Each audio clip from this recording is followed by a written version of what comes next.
Portable TV. Come watch with me. And Venezuela might soon be making headlines again. There are new reports that some of the Biden team are now looking at throwing its support behind self-proclaimed Venezuelan President Juan Guaido. This new revelation contradicts previous reports that the Biden team was actually preparing to negotiate a solution with the South American country.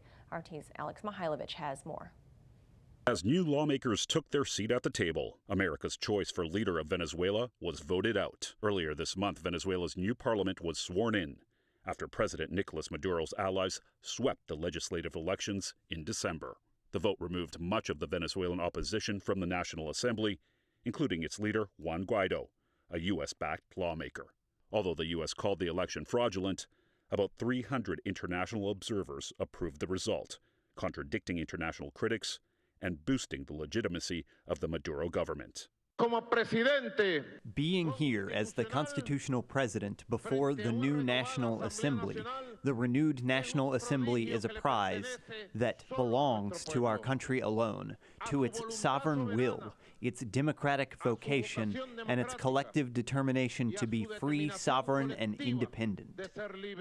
In January 2019, 37-year-old Juan Guaido was recognized as the interim president of Venezuela by the U.S. and a number of its allies. I swear to formally assume the competencies of the National Executive Government as the president in charge of Venezuela. Even though there was a major international push to make him leader of Venezuela, since then, the politician has lost support at home and in the international arena. The European Union recently dropped its recognition of Guaido as Venezuela's interim president after he lost his position as head of its parliament. However, it is said that some members of the incoming Biden administration may try to breathe new life into Guaido, an issue that could become divisive in the team. The latest, a Zoom call in which Democratic Senator Dick Durbin met with Biden's nominee for Secretary of State, Tony Blinken, to discuss U.S. global leadership, including supporting Juan Guaido. According to Durbin's website, he said, "Under President Trump, the State Department took a drastic step backwards as America retreated from the global stage and cowered to our enemies abroad. I look forward to working with Tony Blinken to reestablish America's leading role in the world, including when it comes to addressing the worst refugee crisis since World War II, supporting democracy in Venezuela, and ensuring we stand up to threats posed by Russia and China."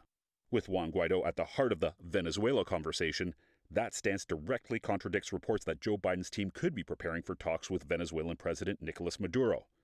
According to anonymous sources, some of Biden's advisors are looking to push for free and fair elections in Venezuela in exchange for the removal of U.S. sanctions on the country. This would drastically change U.S. policy towards Venezuela, which under Trump demanded that Maduro resigns from power while bombarding the nation with sanctions.